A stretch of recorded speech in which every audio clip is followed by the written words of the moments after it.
Ainda é muito cedo para podermos apresentar uma análise sociológica objetiva sobre as consequências da pandemia causada pela Covid-19 nas violências de género, e por isso a análise que partilho hoje convosco é obviamente resultado de uma reflexão mais imediata e, portanto, provisória. Mas não deixa de haver pistas e o imediatismo não nos impede de ver que o contexto de pandemia veio exacerbar a vulnerabilidade de várias comunidades e grupos sociais que, em regra, já estão sujeitos a mecanismos ativos de exclusão social. Um desses grupos é constituído pelas vítimas de violência de género, em particular mulheres e crianças.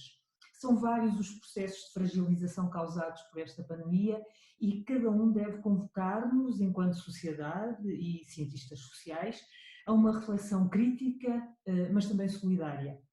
E esta crise, em particular, complexifica vários desses processos, e creio que são essas complexidades que nós devemos começar por explorar. Desde logo, esta crise cria todas as condições para que não só se agravem as violências que ocorrem, em regra, no espaço privado, como também no espaço público.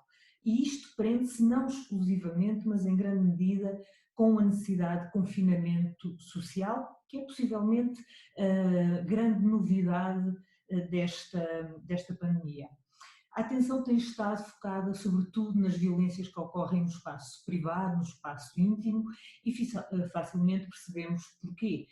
A agudização do contexto de risco suscitado pela Covid-19 trouxe a necessidade, como disse, de confinamento social e propagou-se por todo o mundo a mensagem: fique em casa, fique seguro. Mas este confinamento, esta mensagem, encerra as mulheres num espaço privado, que para muitas é mais perigoso do que qualquer espaço público, sobretudo se o agressor também estiver em confinamento.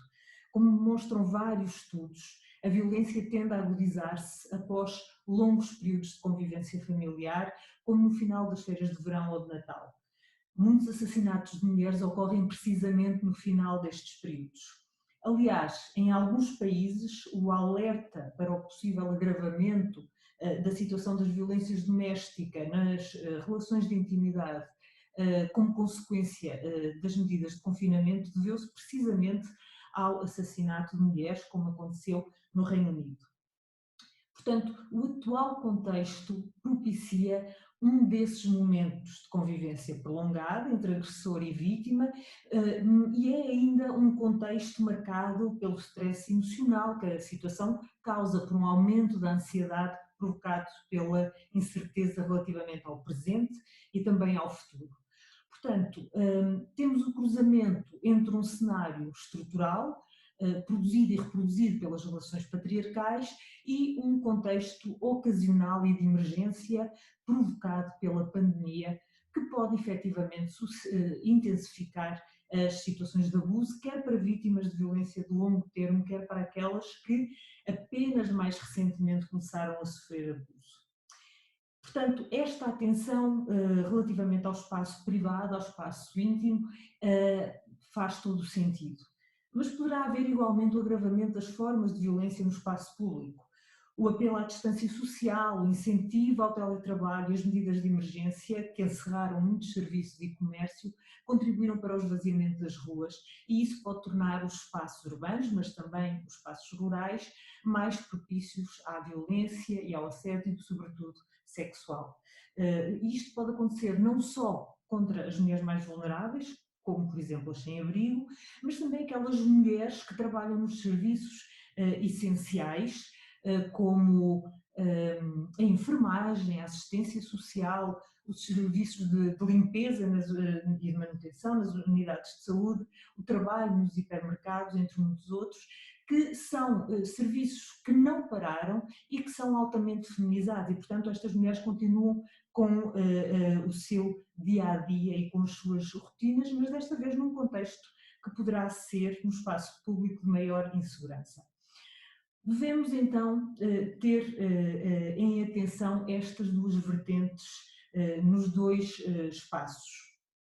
Depois devemos olhar também particularmente para o facto de não só esta situação de pandemia e de crise poder levar a um agravamento, como eu disse, das situações de violência, uma agudização, mas também abre espaço para novas formas de exercício dessa violência. Por exemplo, o agressor, e há alguns relatos que começam a surgir noutros países deste tipo de violências específicas, pode ameaçar expor a vítima, os seus dependentes, filhos ou pessoas idosas ou que pertencem a grupos de risco, a cenários ou objetos supostamente contaminados com o Covid-19, podem prejudicar o teletrabalho da mulher, podem impedir o acesso ao computador por parte das crianças, dos filhos, e, portanto, prejudicar grandemente a sua produtividade e o seu trabalho em casa.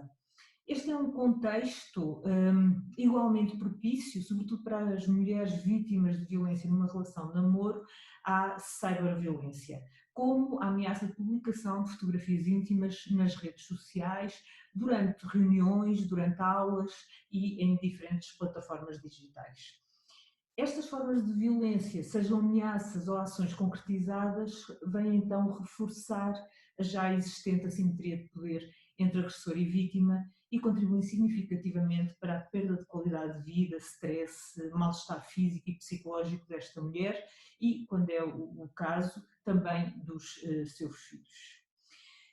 Estas são emergências que estão a ser sinalizadas um pouco por todo o mundo. No entanto, estes processos, obviamente, são diferenciados tendo em conta os diferentes países, as suas especificidades culturais, históricas, políticas e também a atenção que é dada às violências de género por parte do poder político e o enquadramento jurídico normativo destas violências.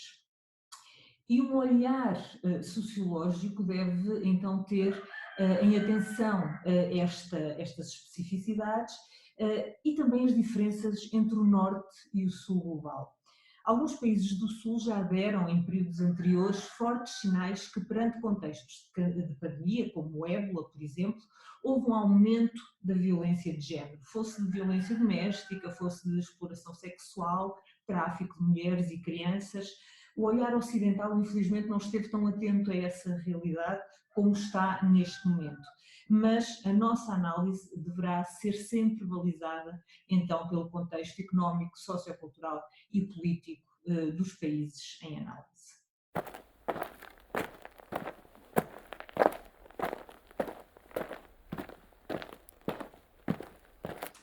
Tal como na prevenção e no combate à pandemia, em que Portugal usufruiu da aprendizagem das boas e más práticas de outros países a quem esta crise afetou primeiro, também o mesmo aconteceu com o seu possível impacto nas violências de género, em particular na violência nas relações de intimidade. Países como a Espanha, França, Reino Unido, entre outros, registaram, logo após as primeiras semanas de confinamento, um aumento substancial das denúncias. E isso permitiu que Portugal, e aqui refiro-me ao Estado, mas também à sociedade civil, estivesse desde logo alerta para o perigo do aumento da violência de género e das denúncias. E têm vindo a ser desenvolvidas medidas que são fundamentais, como um aumento das campanhas de prevenção em diversos locais, nomeadamente locais mais acessíveis numa altura de confinamento, uma adaptação das estruturas de atendimento e acolhimento às condições atuais, uma pressão para se regulamentarem alguns diplomas e normas que visam reforçar as respostas institucionais e a Rede Nacional de Apoio às Vítimas e, portanto, houve aqui um conjunto de medidas urgentes que foram desenvolvidas e que resultam da iniciativa do Estado, mas também de sinergias conjuntas entre este e as várias associações e organizações da sociedade civil que estão sempre vigilantes. O que as estatísticas mostram é que, até ver, não houve um aumento significativo das denúncias, pelo menos das denúncias aos órgãos de polícia criminal, o que é claramente um sinal positivo. A nossa preocupação não pode, no entanto, estar refém dos números apresentados, porque, como sabemos, as denúncias por violência de género, em particular violência nas relações de intimidade, estão longe do número real de casos. É uma realidade muito escondida, muito camuflada.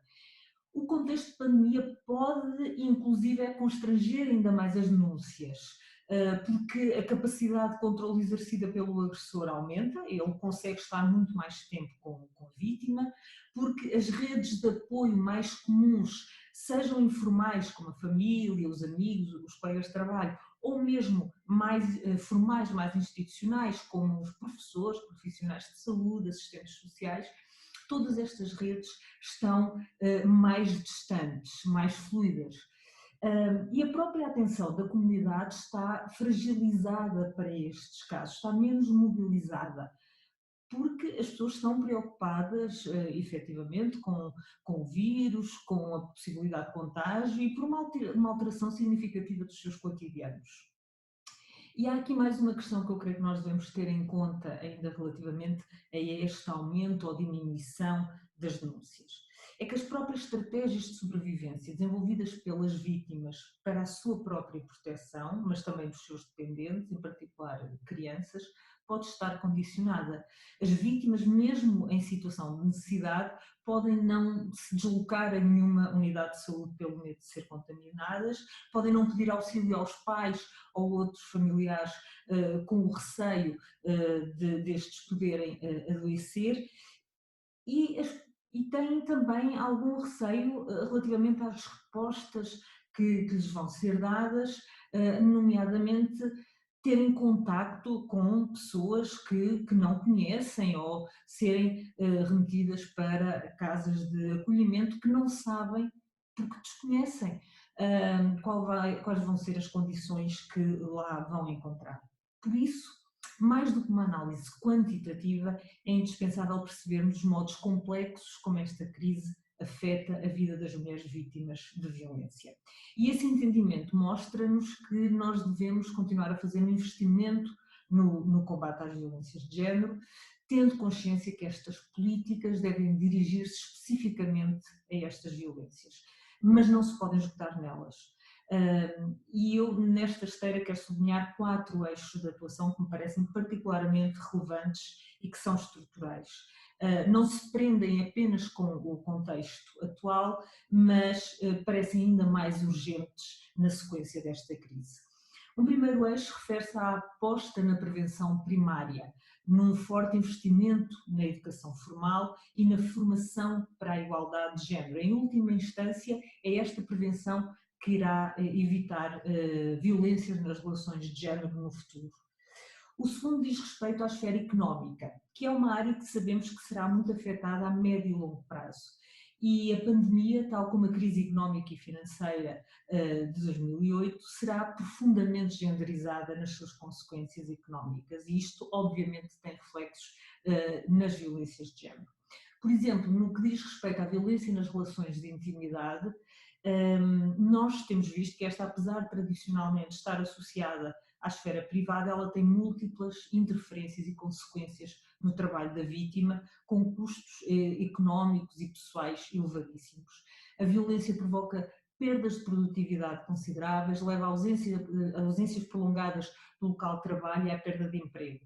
Num contexto de pandemia, estas consequências podem ser mais imediatas. Como disse há pouco, o agressor pode prejudicar as condições de trabalho, do teletrabalho, propositadamente, e pode, inclusive, obrigar a mulher a permanecer em casa, mesmo quando esta trabalha na chamada linha da frente, nos serviços essenciais. E aqui contribui não só para um mal-estar da vítima, como para um mal-estar social, uma vez que estas são funções cruciais em geral e neste contexto em particular. Os contextos de precariedade e fragilização económica das famílias são também, como os estudos, vários estudos demonstram, menos propícios a que as vítimas procurem ajuda ou denunciem práticas abusivas em situação de crise e sabemos que neste momento muitas famílias já estão a passar por algumas dificuldades. Portanto, nós temos de ver que a violência de género sempre enfraqueceu a posição da vítima no mercado de trabalho. Mas também é verdade que ela fragiliza uma posição que já é por si é muito vulnerável. E, portanto, nós temos de ter políticas que combatam a precariedade, que permitam uma melhor conciliação entre a vida familiar e a vida profissional. Temos de ter políticas sociais que tenham em conta que nós temos uma sociedade de providência que sabemos fundamental, mas que tem um rosto marcadamente feminino. E devem ser políticas também que combatam a distribuição estereotipada e assimétrica dos papéis masculinos e femininos na sociedade e no mercado de trabalho.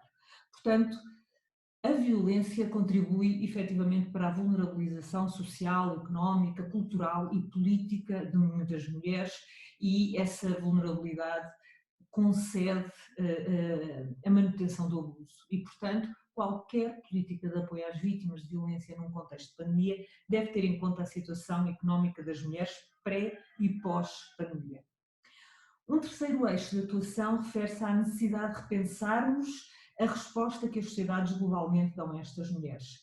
Não podemos continuar a exigir que sejam as mulheres, muitas vezes com crianças, a sair de casa e ir para casas-abrigo, que são espaços que elas desconhecem, com pessoas que não tiveram ainda muito ou nenhum contacto, e este contexto de pandemia demonstra, aliás, como eu já referi, que as mulheres podem ainda ter mais receio desses espaços e da segurança que lá existe ou não. Portanto, nós precisamos dar uma resposta de confiança às vítimas que denunciam uma situação de violência. Seja violência numa relação de intimidade, seja exploração, assédio, tráfico. E essa confiança passa por lhes garantirmos uma solução que as proteja no imediato, que seja célere e que lhes confira reconhecimento e que não lhes exija abandonar o seu espaço. Por fim, o último eixo de análise é que se esta pandemia, tal como a violência doméstica, tem um caráter transversal, fazendo vítimas indiscriminadamente, ela não deixa de ter impactos diferenciados nas suas vidas. As mulheres vítimas de violência de género experienciam simultaneamente diferentes formas de opressão e de controle social, porque elas estão imersas em contextos sociais onde o patriarcado existe, mas também se cruza com outros sistemas de poder que as fragilizam, como o colonialismo, o capitalismo.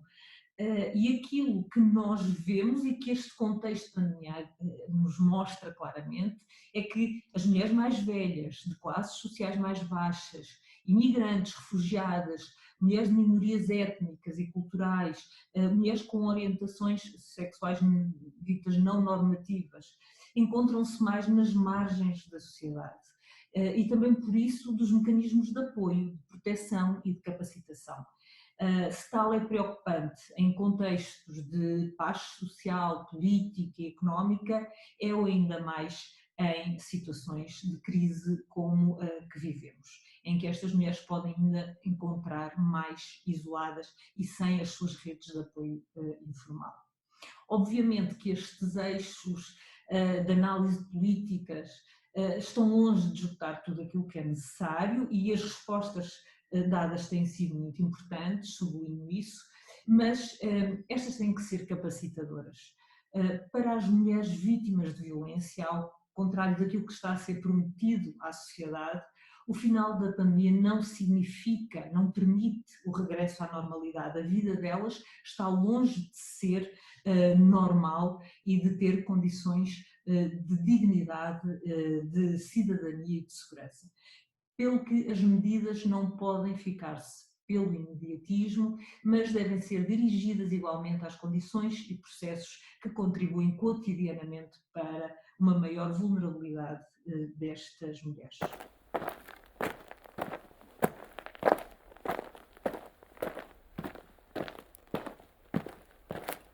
É muito cedo para prevermos as consequências que esta crise terá em termos de violências de género num futuro a médio e longo prazo, mas sabemos que os contextos de crise, como esta que vivemos atualmente, mas também como a crise económica e financeira anterior, reforçam a vulnerabilidade daquelas pessoas que estão em situações de violência e empurram-nas ainda mais para o isolamento social, são fontes ativas de exclusão social. Portanto, são grupos de pessoas que estão num estado permanente de confinamento social. A atuação do Estado será fundamental para prevenir com políticas sociais e públicas fortes, dirigidas a estes grupos, a montante e a jusante das violências.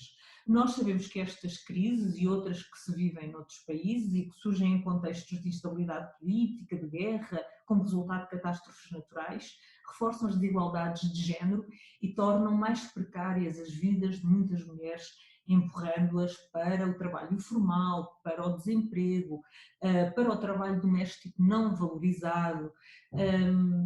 Obviamente que estes são cenários que não só não combatem as assimetrias e as desigualdades de género, como reforçam também esta desigualdade de poder entre homens e mulheres, e isto propicia a violência de género, a sua multiplicação, quer na intensidade, quer nas suas mais diversas formas. Para tal, não pode haver um desinvestimento nas campanhas de prevenção da violência, nem de combate estrutural à desigualdade de género.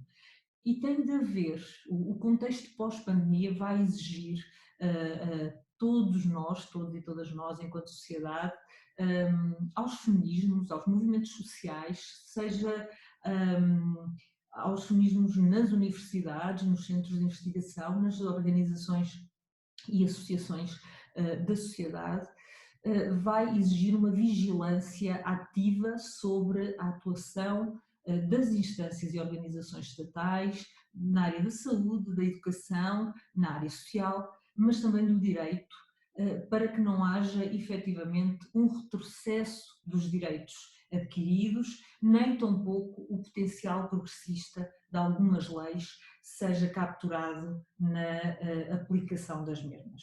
E, portanto, este será um esforço social conjunto.